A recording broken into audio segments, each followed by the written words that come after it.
Go on.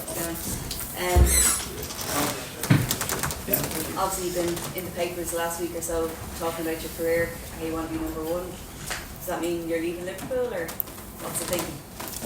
No, I don't think it means I'm leaving Liverpool. I think it's obviously just the season I've had. I've obviously played a lot of games. I've had that taste. Definitely this season of being number one. Like I said, whether that's at Liverpool or elsewhere, that remains to be seen. But that's obviously my main focus at the moment is to be a number one. Is that you just laying down a marker for the new manager coming in, telling them what you want?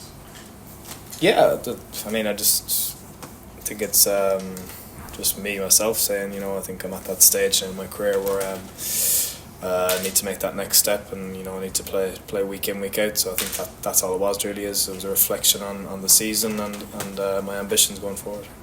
How much of that was kind of motivated by wanting to be number one for Ireland? Obviously Gavin's injured at the minute, but the last few years have been kind of swap in, swap out situation. Yeah, of course. Obviously, love playing for Ireland. Big ambition of mine is to be the number one here. So obviously that only comes hand in hand when I'm number one at the club as well. So obviously that plays a major part as well. That helped my case to be Ireland number one. Thanks. David? You're going to touch on it there a little bit, but was part there thinking as well in terms of maybe speaking out, just a sense of a bit of frustration as well, the fact that you had played so many games, and then as soon as Alisson came back, obviously he took his place back as number one. I don't think it was no frustrations there. I think it was just, like I said, it was just a reflection on the season. Obviously played a lot of games this season and won a trophy as well, and playing for a club like Liverpool, that's obviously that's a big thing. So it was just kind of a reflection on the season, and like I said, my ambitions now going forward. So I feel as though you kind of proved a lot to yourself that maybe there could have been that element of doubt in terms of before you playing that many games that you're actually capable of doing it. Yeah, I don't think there's any internal doubt for myself, or I think anyone at Liverpool will be the same. I think it was more so me getting the opportunity to prove to everyone else that I'm good enough to play at this level. I think I was always waiting for that opportunity to get a run of games, and I think that was the main objective, was to prove to everyone else. I always believed myself that I'm good enough, but it was just to show everyone else that I am capable of playing at this level. And so just final one, I'm guessing you need to have a conversation with the new manager before any final decision is made, or could something happen before you even speak to the manager? No, I think obviously, of course, you need to speak to the new manager, to the new people at the club who are coming in there. I think obviously conversations need to be had with them first before anything else happens. Yeah. I think if it comes to that you do move, do you feel you're in a much stronger position now in the back of the season you've just had, both in terms of how you're perceived and what clubs will be interested in you and your own self-belief with that body of games behind you? Yeah, of course. Obviously, I think it's obviously a good moment for myself. It's coming off the back of the season where I've played the most games I've had. My confidence is obviously very high, and like you say, I think clubs will have been looking as well and seeing me play. So obviously there'll be hopefully some interests elsewhere. But it's obviously given me a lot of confidence, and I think the time is right now. And do you think people fail to appreciate the importance of that game rhythm you touched on, like that make snap judgments on a keeper coming in, maybe playing one game every 2 months or something like that, and just the difference between playing for a number of weeks? Yeah, of course. I think obviously if you don't play the game or don't know much about the game, I think obviously just looking in, you might see one game and have a great game, and then you don't play again for 2 months. It's very difficult, especially in the goalkeeping position, where a lot of it is relying on decisions and that kind of game sharpness. So it was nice to kind of get that run of games and show that the level I can play if I'm getting playing week in, week out. Paul?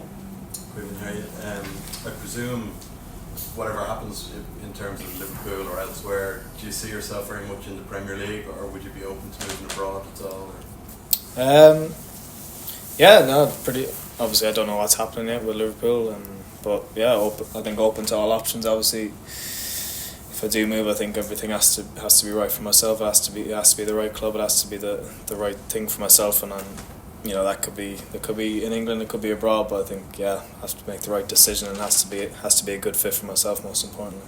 I presume maybe over the last few transfer windows you've probably had offers that you've at least considered. How persuasive was Jurgen Klopp in any conversations that you would have had at the time? Yeah, there was obviously times when maybe I felt I needed to go and play, but obviously the club as well have the decisions over me as well. I can't make the final decision to say I want to go and leave. Obviously, it's a lot from the club as well that if they feel they need me to stay, if they need me as cover, then at the end of the day, it's not really fully my decision. I think if I want to go and leave, then obviously the club have the final say. So obviously, I think there was times like that, of course. Yeah. John? Yeah, just related to that, this time last year, Stephen Kenny was sitting here and he was saying, remember, you should leave or you're going to leave Liverpool. Was that your intention this time last year? So obviously, I think I come off the back of last season. I didn't played only a handful of games. So obviously, yeah, I'm a football player. I wanted to play more games. Yeah, I think that was probably my intention was to try just get out and play some games. Obviously, the club and the manager saw it differently there, and ended up staying, which obviously has worked out for the best. To be fair, so yeah, that was kind of the story there. And just related to that, you mentioned some interest. I think the Forest one was there in January. Did they come and tell you about things and say, we want this back, or did you have any input into it? Yeah, like I said, I think in January especially, I think the club have that decision. I don't think they obviously need to be in a position to have a replacement ready for me as well. And I think January is such a busy time, and bids are coming in maybe in the last few days of the transfer window. So me myself, I knew nothing was going to come of that. Aidan? Thanks. Look, I know you have various people in your life, your family, obviously your brother who's a professional, you've an agent, people around you. Who do you lean on for advice? Who do you look for guidance? Yeah, obviously I have a lot of family, brothers in similar position. My partner is a big help for me. She's a really intelligent person. Someone I can always talk to. So yeah, there's the goalie coaches at the club as well who are a big help, and teammates at the club who I know for a number of years now. So there's a lot of people I can lean on and always ask for advice and get their opinion on and stuff. With Ireland, going back over the years, players in your position, Shay, David Ford, people have said they always support each other, the goalkeepers, but your relationship with Alisson, I mean, how clearly your competition, and you're playing when he's injured, he comes back, I mean, and he's spoken very highly of you before. Like, how do you engage with Alisson, or how's your relationship with him? Yeah, it's obviously really good. I think we both obviously speak really highly of each other. We've been together now nearly 4 or 5 years, I think. So we've built up a strong relationship. Definitely on the pitch, I think we push each other, and that competition there for each other to bring us to our highest level and playing as well as we can.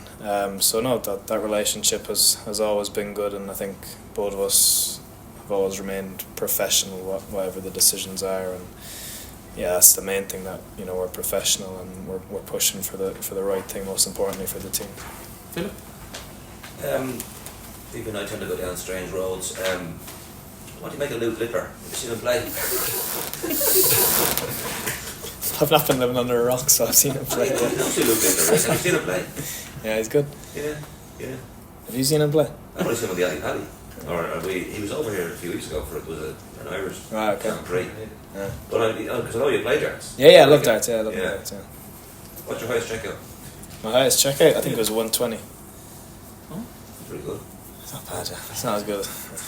Not quite the 170. Could be better. I'll get it at some point. Yeah. But do you watch it? Did you watch him in the World Championships and all that? Yeah. Actually, I went to one of the. I think it was the semi-finals. I managed. We had a few days off, so I managed to go down and watch. But yeah, so it's nice to, when you're not playing football, just to relax and it's. Yeah, you've always had that's your, like, not that Mark Travers is like golf, for a lot of that's different things. To be fair, I like darts. I love darts. I love all sports. I'm a bit of a sports head, to be honest. I like to try everything, and I'll watch anything on the television. So yeah, I love all sports. Yeah, you haven't met Litter yet, have you? Not yet. No, he's a United fan, so I don't think I will meet him. That's a good Final one from me. So I'm just going to ask you, clearly when he was Liverpool manager, Jurgen Klopp wanted you there. Now that he was leaving the job, did he have any career advice for you when he was, I guess, unfree from the shackles of trying to look after Liverpool? No, I think he just had some nice words for me. That obviously was with him for a number of years, and he said, "You became a brilliant goalkeeper in that time, and that he's gonna follow my career wherever I go." So I think yeah, he just wants to see me playing and wants me to be happy. But he didn't offer any guidance as to whether you should stay or leave? No, nothing like that. No. You mentioned about being a sports one. Have you got any certain events on your bucket list that you'd like to get to, or I'd like to go to the Masters at some point, but that'll probably be when I stop playing. So. Yeah. I'll tell you what's like. I played there. But yeah. Yeah, how many journalists say that? You came out of the hat, did you? full time? I never had a